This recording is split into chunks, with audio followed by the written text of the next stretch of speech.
शिव का और नारायण का भी है। ये एक दूसरे का भजन कभी नहीं करते।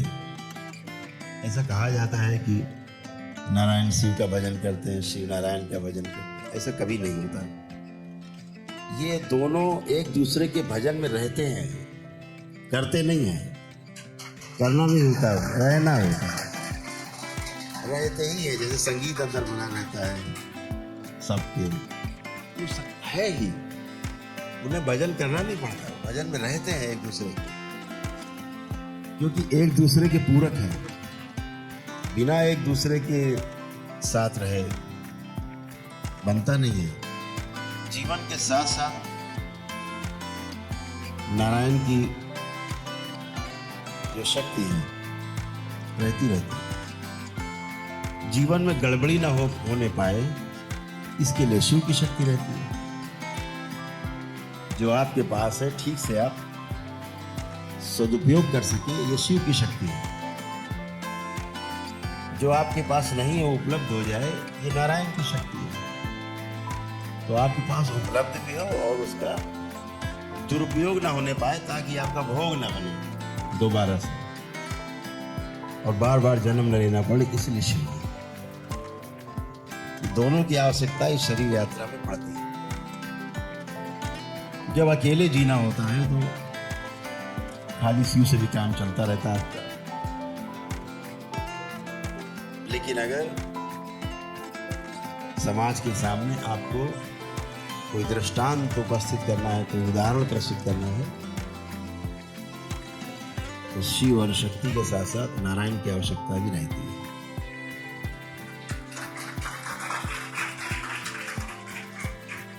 नारायण आपको दुनिया भर के वह सभी रास्ते खोलते हैं जिन पर आप चल सकें, और शिव आपको वो शक्ति देते हैं कि उन रास्तों पर आप निर्लेप होकर चल सको, निर्विकल्प होकर चल सको।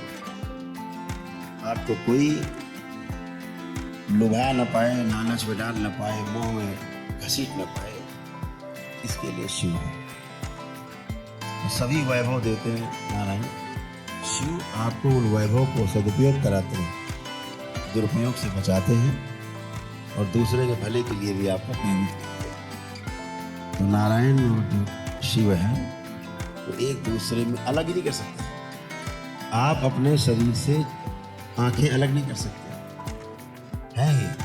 अब शरीर आंखों के द्वारा देखता है कि मस्तिष्क आंखों के द्वारा देखता है कि आंखें आपको दिखा रही हैं, आप कुछ नहीं कह सकते। आंखें जरूरी हैं। आंखों के द्वारा जो पीछे से देख रहा है वो भी जरूरी है, नहीं तो मुर्दा रहेगा। आंखें लगी रहेगी, देखने वाला गायब है। दिखाने वाला भी चाहिए और देखने वाला भी चाहिए। तो दोनों का ऐसे ही मिलन है, दोनों ऐसे एक दूसरे के पूरक हैं, कभी एक दूसरे से अलग नहीं हो पाते। इस शरीर में जीवाणुओं से बना हुआ शरीर है, खरबों गुना खरबों सेल्स आपकी बॉडी में, इनका पालन नारायण ही करते हैं, तभी शरीर रहता है। फिर इस शरीर का जो सदुपयोग है वो शिव करते हैं।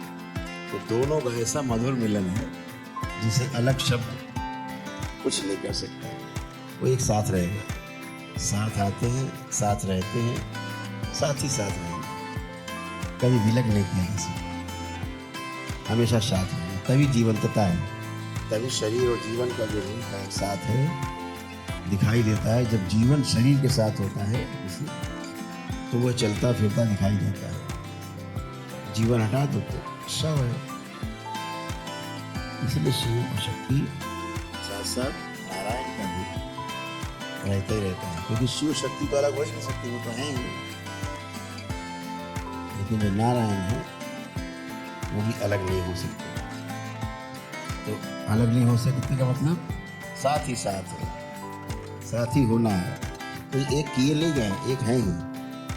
जो एक किया नहीं गया है कभी, उसे कभी अलग नहीं किया जा सकता। अलग उसे किया जा सकता है जो कभी एक किए गए हों। इस बात को हमेशा ध्यान रखें। अगर ये माइक करोड़ों अरबों अणुओं से मिल करके बना है, परमाणुओं से मिल के बना है ना। इसको तोड़ तोड़ के फिर अलग अलग किया जा सकता है, लेकिन जो है ही तो उसको आप अलग नहीं कर सकते। हरिहर